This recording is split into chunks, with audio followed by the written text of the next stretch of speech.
I do want to talk a little bit more about nuclear stability, and we're actually going to start by looking at this graph. So I'm going to make it a little bit bigger. And a lot has to do with the proton to neutron ratio. So kind of one of the reasons why some nuclei undergo decay and others don't has to do with that ratio of neutrons to protons. So what this graph is, and it's written kind of small, so it's probably a little bit difficult to see it, but I have the number of protons on my x-axis, and then I have the number of neutrons on my y-axis.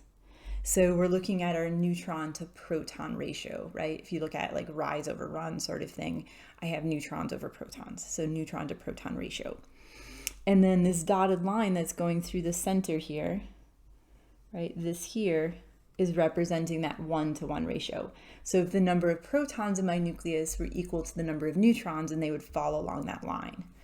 And then the colored band here, right, all of these dots are representing a different isotope or a nucleus. And these darker ones in the middle, these ones here, these are my more stable ones.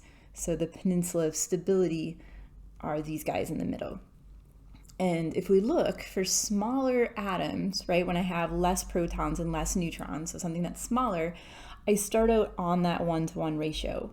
And then as elements get bigger, that ratio increases. So larger nuclei tend to have more neutrons than they do protons. So most stable nuclei have a greater than 1-to-1 neutron to proton ratio.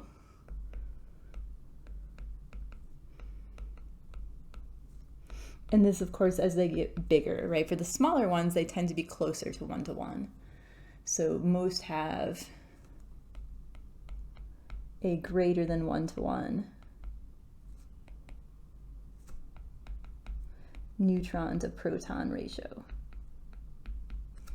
So I want to make a list of some generalizations about stability. So generalizations. Essentially generalizations from this graph. So first one is that every element has at least one radioactive isotope.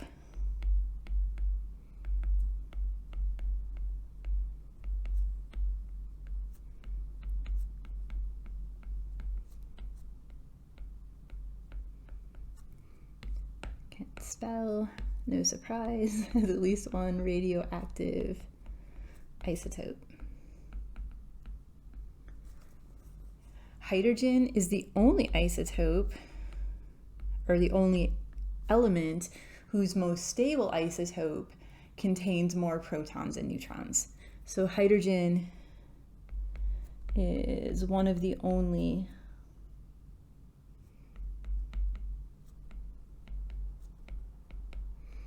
elements whose most abundant isotope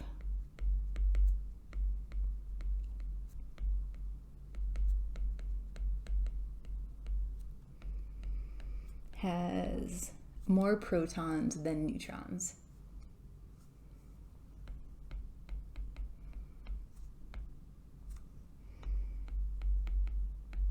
Right? Our most abundant isotope of hydrogen is hydrogen 1, right? It has a mass number of 1. It also has an atomic number of 1, so it has 1 proton and 0 neutrons, so more protons than neutrons. The ratio of neutrons to protons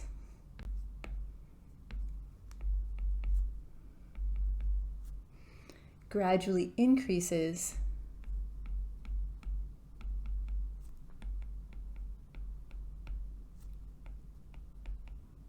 for isotopes heavier than calcium.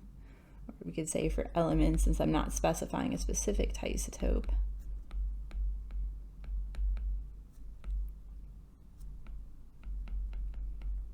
So if we go back and look at this graph, it's when you hit calcium that you start to diverge from that line, from that 1-to-1 ratio line.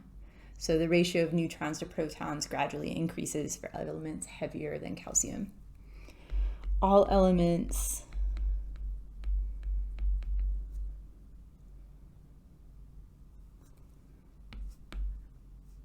all isotopes.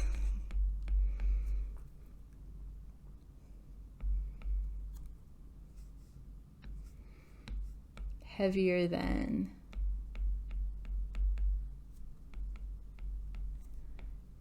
bismuth are radioactive.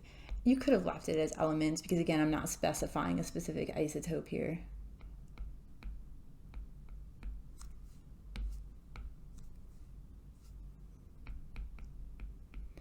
Bismuth has an atomic number of 83, so we could say all ones with an atomic number greater than 83 are going to be radioactive. And then a large number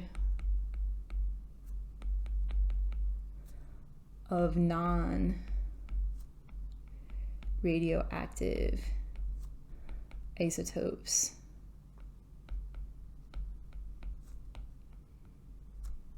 have an even number of neutrons.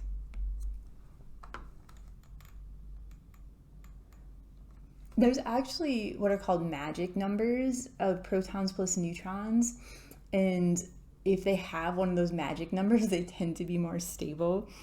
I really don't know the reasoning for that. I guess that's why we call them magic numbers. I'm not worried that you know that, but there are, if you're reading outside sources, you may come across that. We could add protons here too. So a large number of non-radioactive isotopes have an even number of neutrons. We could say or protons.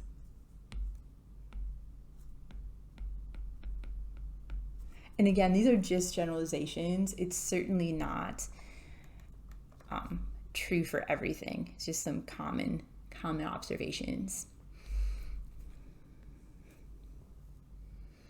We did say in our last video that things, right, isotopes, nuclei that are unstable are going to emit radiation to become more stable. So if my neutron to proton ratio is too high, so things that are going to be up here, I'm going to generally emit beta particles. Remember, with a beta particle, we're going to convert a neutron to a proton, so we're reducing that ratio. And I will write all this down here in a minute. If my neutron to proton ratio is too low, so things that are down here, I'm going to emit either positrons or undergo electron capture, because in both of those cases, I'm actually increasing my neutrons. And then things that are big, things that are heavy, I tend to emit alpha particles. Alpha particles are my largest. They also decrease my mass number. My other versions, my mass number remain the same. So let's write some of that down too. So if the neutron to proton ratio is too high,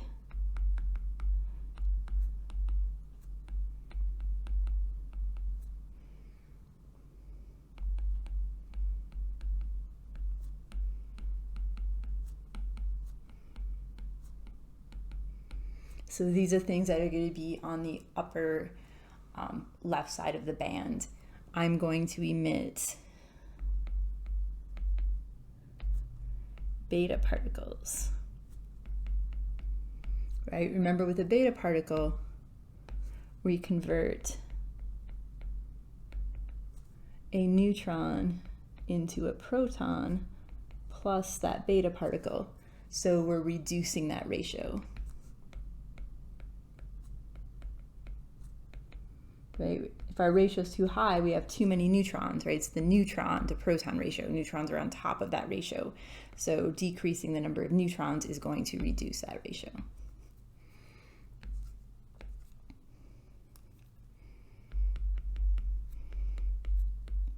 If the neutron to proton ratio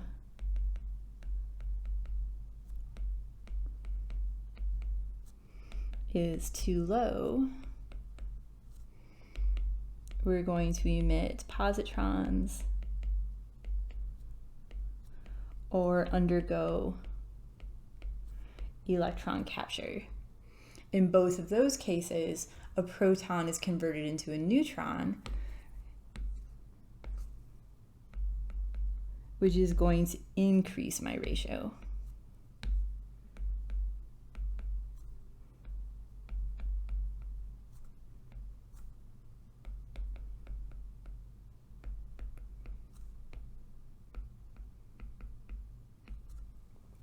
Next, we're just going to quickly look at some other types of nuclear reactions. So we looked at decay before, so emitting beta particles, alpha particles, positrons, gamma radiation, and then undergoing electron capture, which is technically an absorption and not a decay. A couple other types of processes are transmutation, and actually technically our decay and emission processes I just talked about are transmutation. I'll write down the definition for transmutation here in a minute, but basically we're converting one element into another, which we are doing when it undergoes decay. And then also just real quickly, just going to give you the definition of fission and fusion, which we could spend, a lot of time on both of those, but I really just want you to know the definitions and an example. We're not going to really go into any detail on any of these. So other processes.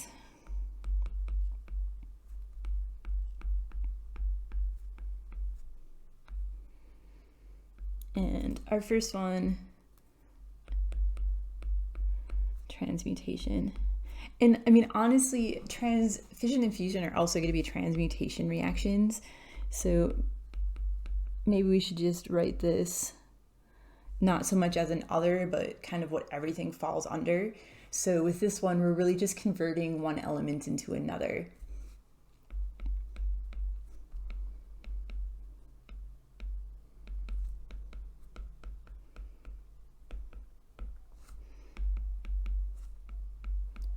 And then some definitions, and this is where it kind of gets its own category, it'll actually add to it by bombarding with high energy particles. But really, it's just one is converted into the other. It's just that not all transmutation reactions are decay reactions or radioactive emission reactions. So kind of an example, because I'm probably being incredibly confusing right now. If I was to take nitrogen 14, nitrogen has an atomic number of 7, and I was to add an alpha particle to it. So it's not alpha decay, it's not alpha emission, I'm not giving off radiation, I'm actually adding it. So it doesn't fall under a fission or a fusion example, because I'll give you those definitions here in a minute. It doesn't fall under our radioactive decay definition, but I am going to convert one nucleus into the other, so this would be considered a transmutation reaction. And then for this one, we actually are also going to get 2 isotopes. So I'm getting hydrogen, and then I'm getting oxygen 17. And you wouldn't have a way to know that you get these 2 answers if I didn't give you one and had, and expected you to get the other. I would just combine these and put an atomic number of 9, combine these and put 18, find 9 on the periodic table. That one is going to be fluorine. So kind of how I would ask this on a test or a quiz is I would just give you one of the 2 products. So if I just gave you hydrogen, then you would have to come up with oxygen. And it's the same, just the sum of atomic numbers has to be the same. So here I have 9, here I have a 1, so this has to be 8, that sort of thing. And I could honestly leave any of the parts out. So if I wanted to give you these and this, you could figure out what goes here. If I wanted to give you the alpha particle in these, you could figure out what that goes here. In either case, right, I'm starting out with nitrogen and I'm not ending up with nitrogen. So it's a transmutation reaction.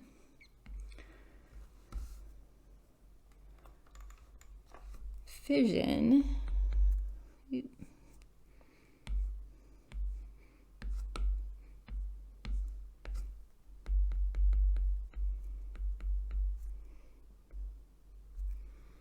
is going to be where we take a large isotope, so a heavy nucleus, and we're going to hit it with a neutron, and we're going to break it into smaller isotopes. So it is going to be a type of transmutation because we are going to get different elements than what we start with, but it's going to be a large nucleus hit with a neutron to produce a different type. So a type of transmutation, but a specific type. So an isotope, generally a heavy nuclei. So we're not going to do this with small things like nitrogen, because our bombarded, so we're hitting it.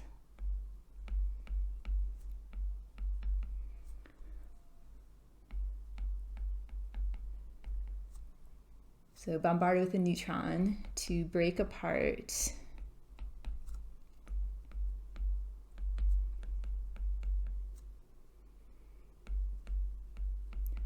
into smaller isotopes. And again, it is a type of transmutation.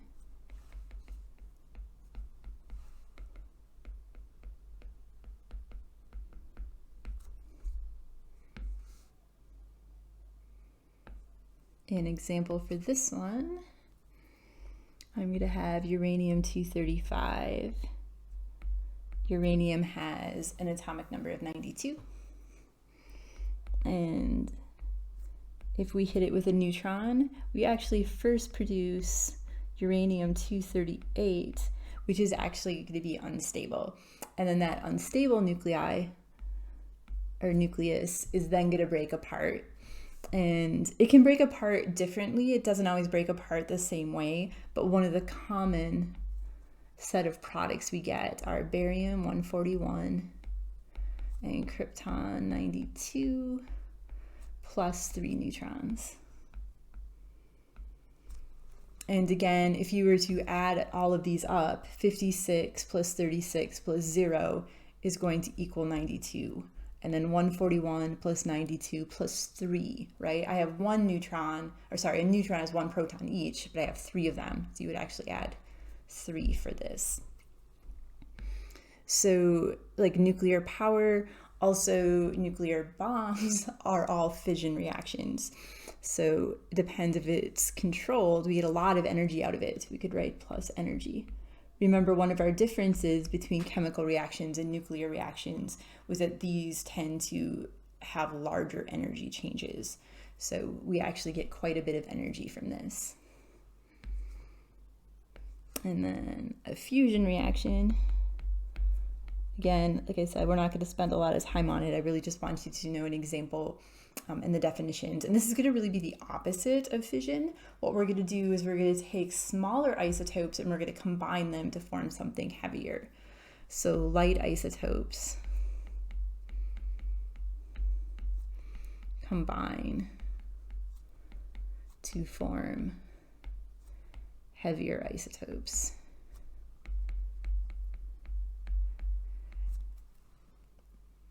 So in nature, it really only occurs like up to iron 59.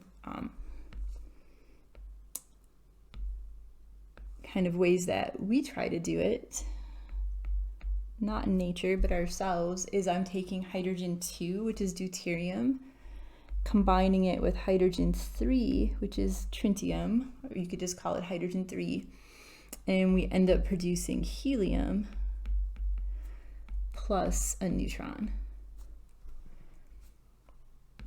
And then this also gives off a lot of energy. Most of our nuclear reactions are going to be pretty energetic. Again, remember that was one of our differences. And this one actually takes place at really high temperatures. So often they're called thermonuclear reactions, just because of the temperature that they need to occur at. Like, think the sun. On Earth, we usually use magnetic fields as the container because the temperature is so high that any sort of like physical container, it melts it because it's too high. So magnetic fields are what we use to try to contain it. Sometimes our products from one of our nuclear reactions is also radioactive. When that's the case, we're going to end up with a series of radioactive reactions or a series of decays. So a radioactive decay series. Right? We had said in a previous video that unstable nuclei or radioactive nuclei, right, are going to emit radiation to become more stable. So let's say they emit a beta particle and then the nucleus that it produces is still unstable, then that is also going to emit something else. We can end up with an entire series of radioactive decay reactions.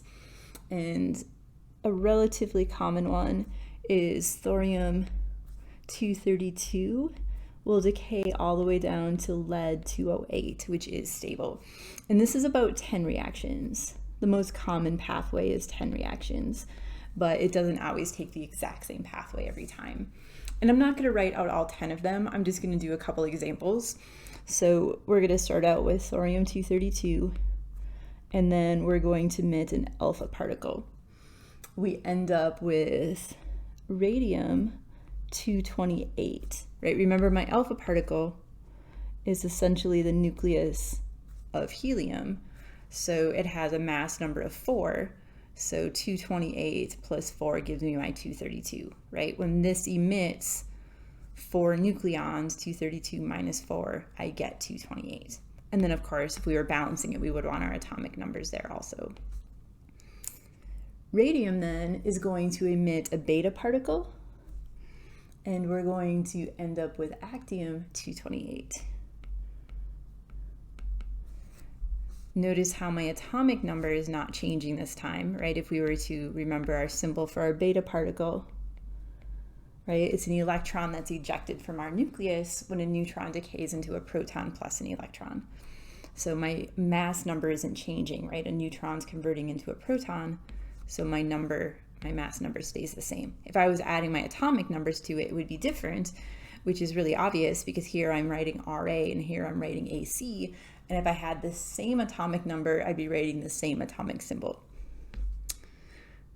This then emits another beta particle, and we end up with thorium-228. And then thorium-228 is going to emit an alpha particle. We get radium, which emits another alpha particle, and it just keeps going until we get to lead-208, which is stable. All of these intermediates that I'm producing, right, are not stable, so it just keeps emitting particles. So another alpha here.